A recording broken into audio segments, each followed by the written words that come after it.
El Señor nunca perdió este contacto directo con la gente, siempre mantuvo la gracia de la cercanía con el pueblo en su conjunto y con cada persona en medio de esas multitudes. Lo vemos en su vida pública y fue así desde el comienzo. El resplandor del niño atrajo mansamente a pastores, a reyes y a ancianos soñadores como Simeón y Ana. También fue así en la cruz. Su corazón atrae a todos hacia sí: Verónica, sireneos, ladrones, centuriones. No es despreciativo el término multitud. Quizás en el oído de alguno multitud podría sonar a masa anónima, indiferenciada. Pero en el Evangelio vemos que cuando interactúan con el Señor, que se mete en ellas como un pastor en su rebaño, las multitudes se transforman. En el interior de la gente se despierta el deseo de seguir a Jesús. Brota la admiración, se cohesiona el discernimiento. Quisiera reflexionar con ustedes acerca de estas tres gracias que caracterizan la relación entre Jesús y la multitud. La gracia de la admiración, la gracia del seguimiento, la gracia de la admiración, la gracia del discernimiento. La gracia del seguimiento.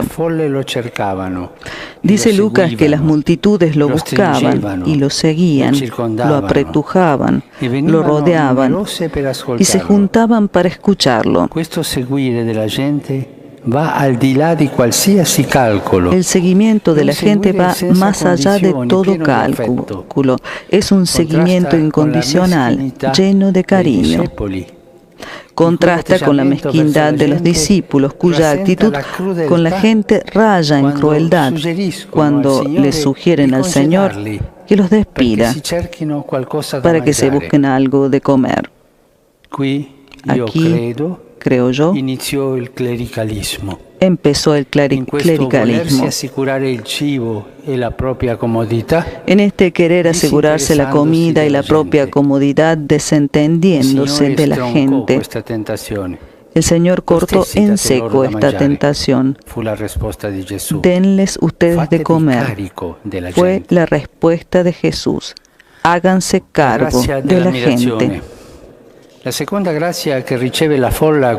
gracia de la admiración. La segunda gracia que recibe la multitud cuando sigue a Jesús es la de una admiración llena de alegría. La gente se maravillaba con Jesús, con sus milagros, pero más que todo con su persona misma. A la gente le encantaba saludarlo por el camino, hacerse bendecir y bendecirlo, como aquella mujer que en medio de la multitud le bendijo a su madre. Y el Señor, por su parte, se admiraba de la fe de la gente, se alegraba y no perdía oportunidad para hacerlo notar. La gracia del discernimiento. La gracia del discernimiento. La tercera gracia que recibe la gente es la del discernimiento. La multitud se daba cuenta a dónde se había ido Jesús y lo seguía. Se admiraban de su doctrina porque enseñaba con autoridad. Cristo, la palabra de Dios venida en la carne, suscita en la gente este carisma del discernimiento. No ciertamente un discernimiento de especialistas en cuestiones disputadas. Cuando los fariseos y los doctores de la ley discutían con él, lo que discernía la gente era la autoridad de Jesús. La fuerza de su doctrina para entrar en los corazones y el hecho de que los malos espíritus le obedecieran.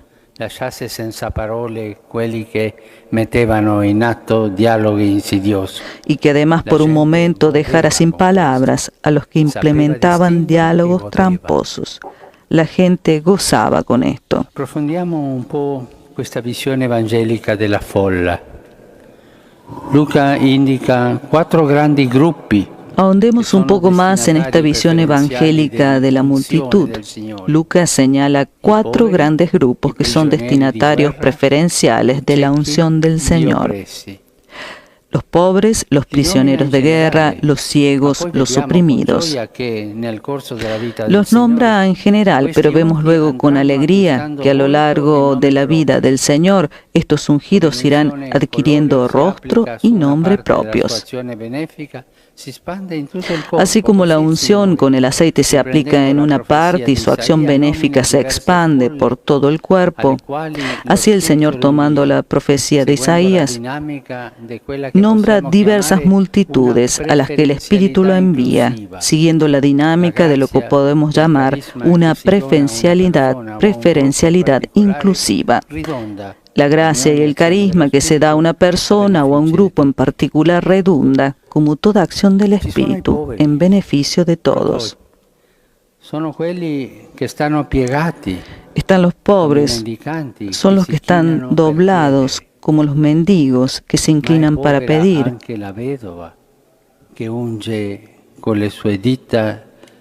Pero también es pobre la viuda que unge con sus dedos las 2 moneditas, que eran todo lo que tenía ese día para vivir.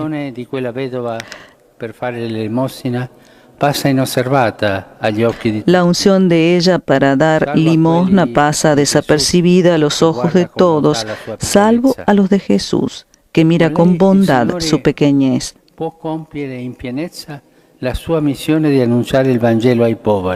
Con ella el Señor puede cumplir en plenitud su misión de anunciar el Evangelio a los pobres.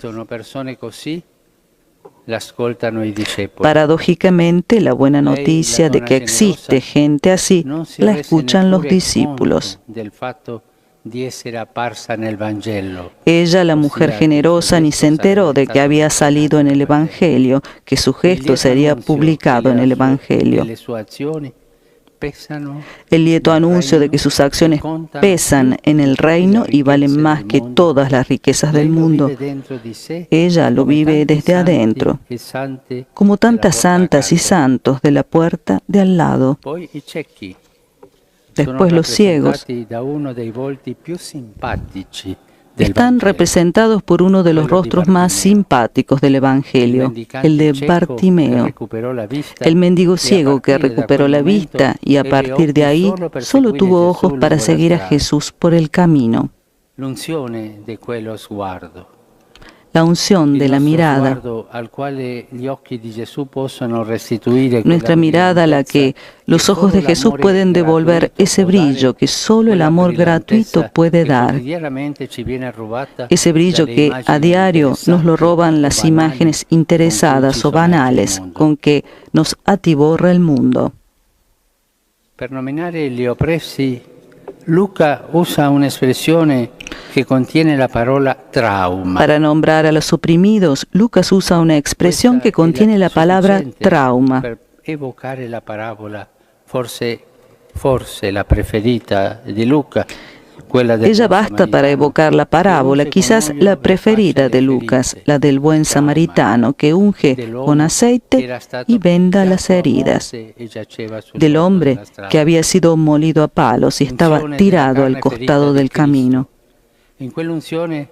La unción de la carne herida de Cristo. En esa unción está el remedio para todos los traumas que dejan a personas, a familias y a pueblos enteros fuera de juego, como excluidos y sobrantes al costado de la historia. Los cautivos son los prisioneros de guerra, los que eran llevados a punta de lanza. Jesús usará la expresión al referirse a la cautividad y deportación de Jerusalén, su ciudad amada.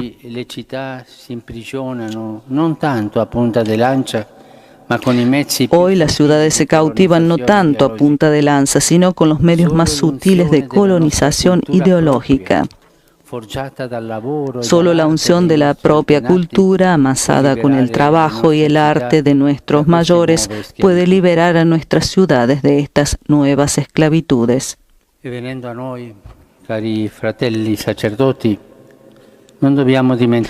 Y viniendo a nosotros, queridos hermanos sacerdotes, no tenemos que olvidar que nuestros modelos evangélicos son esta gente, esta multitud con estos rostros concretos a los que la unción del Señor realza y vivifica.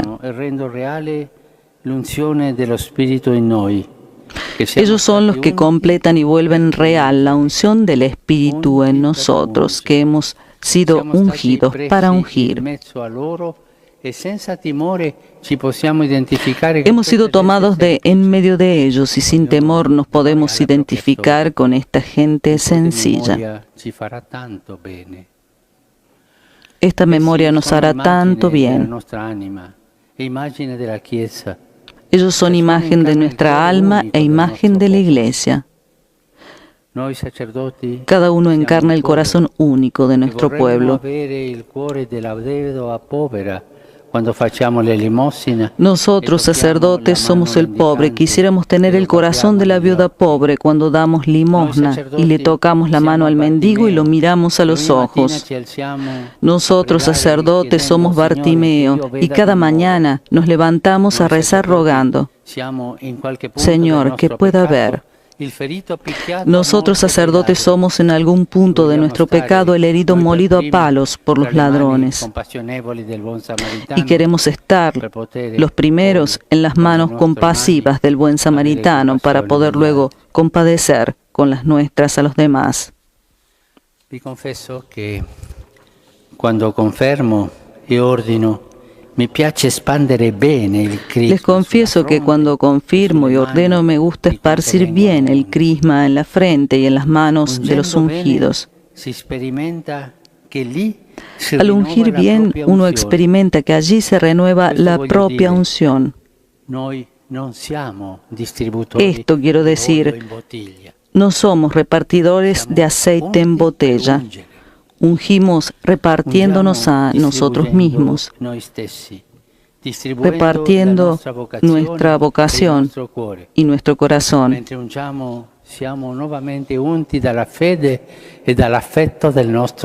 Al ungir somos reungidos por la fe y el cariño de nuestro pueblo. Ungimos ensuciándonos las manos al tocar las heridas, los pecados y las angustias de la gente.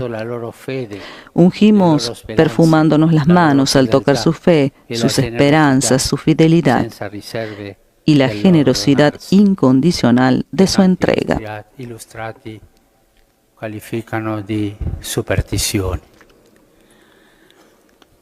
Colui che impara a ungere e a benedire si sana dalla meschinità, dell'abuso e dalla crudeltà. El que aprende a ungir y a bendecir se sana de la mezquindad, del abuso y de la crueldad. Con Gesù in mezzo alla nostra gente, il posto più bello. Que metiéndonos con Jesús en medio de nuestra gente, el lugar más bello, el Padre renueve en nosotros la efusión de su espíritu de santidad y haga que nos unamos para implorar su misericordia para el pueblo que nos fue confiado y por el mundo entero.